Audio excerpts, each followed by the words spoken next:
G'day viewers. When I'm doing topical videos, I'm always torn between should I do something that's about Australia, something that happened in Australia, or should I do something about the greater world, another country? And of course, with Trump being the all-singing, all-dancing, spectacular shit show that it is, it's very hard to resist doing it about him because he does some fuck up every day. But it's pretty good when the two come together. See, there's been this story bubbling along in Australia for about the last week of a deal to send some refugees to the US. Now, I'll preface this by saying Australia has the worst treatment of refugees in the world. Trump's big blanket bans of various countries and stuff are stupid and wrong and counterproductive and doing the work of Islamic extremists for them. I have no idea why these people can't see cause and effect, or maybe they can and they want that outcome. But generally, America does not do to refugees what Australia does to refugees. Namely, lock them up in a concentration camp that's been called a crime against humanity, that has been called torture multiple times by multiple investigations. Basically, it's really fucked, and I will not pretend for a second Australia can hold its head up in this regard.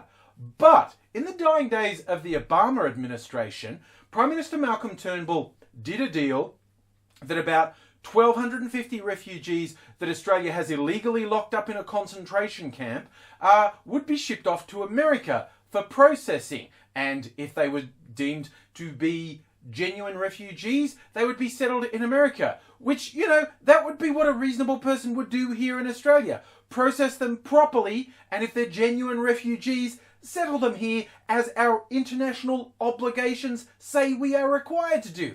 But that isn't happening because politics and bogans, basically. So, this deal's going ahead, and for the last week or so, with all the stuff Trump's been saying, anyone looking at it's going, there's no way he's going along with this. Take 1,250 refugees that Australia refused to? That's like the opposite of everything he's saying. And Turnbull and his party kept saying, oh no, we've had assurances that it will go ahead. And then word would come out of Trump's cabinet that no, it's not. And then word would come out, oh yes, it is. And then no, it's back and forth. And Turnbull had a call to Trump that discussed this, possibly other things too. And as I mentioned earlier in the week, with world leaders reacting strongly against Trump's Muslim ban, except for Malcolm Turnbull, who is a simpering suck-up. And so Trump has rewarded this simpering suck-up by humiliating him. Apparently, the story's getting out, a call that was meant to last for about an hour only lasted 25 minutes because Trump said he was sick of talking to him. And Trump just whined at him like, what are you giving me this bullshit deal with these terrorists? I don't want that. That's the opposite of what I do. My God, you're an idiot. Why would you think I would want to do this? And it's just like every incredible, insane bit of Trump's behavior, people in the White House have just told the world like, oh, actually, he did this. He said this. It's freaking people out. Apart from the core nutcases like Steve Bannon, anyone who has any experience with international relations is mortified by everything Trump's doing. Like, this is going to go so badly. One of the quotes that an insider said that when Trump speaks to foreign leaders, he's surrounded by white-faced people because they're horrified. A little bit. Steve Bannon likes that, eh? White-faced? He only wants white faces in there. Champagne comedy. But, I mean, people saying like, oh, how bad is that? Look, here's the thing. Australia, in my mind, to a fault, has been America's staunchest ally for decades. When other countries have gone, hey, that bit of foreign policy shenanigans is a bit too far, Australia's gone, yay, let's do it. There are American military and spy bases in Australia. America's communication network would be fucked if the Australian government said they were going to shut down the American spy bases in Australia. So, you know, Australia, well, you know, being a little player is at least symbolically important to America. And all American presidents have said so, apart from Trump, who said to Turnbull, like, apparently the quote was, "This is the worst phone call I've had yet." Who even says that?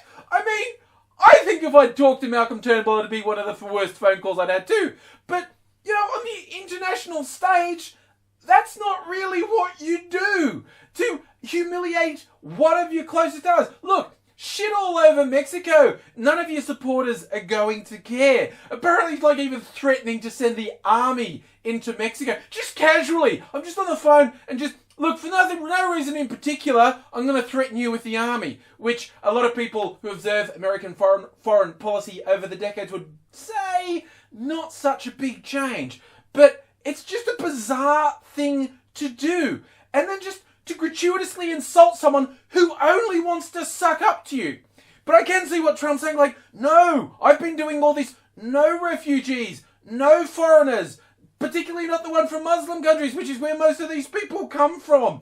And he's going, I'm stuck with this. He tweeted about how he's stuck with this shitty deal and he's going to really study it. You know, I think he's got to see if he can legally back out of it, if there was any actual legally binding thing involved.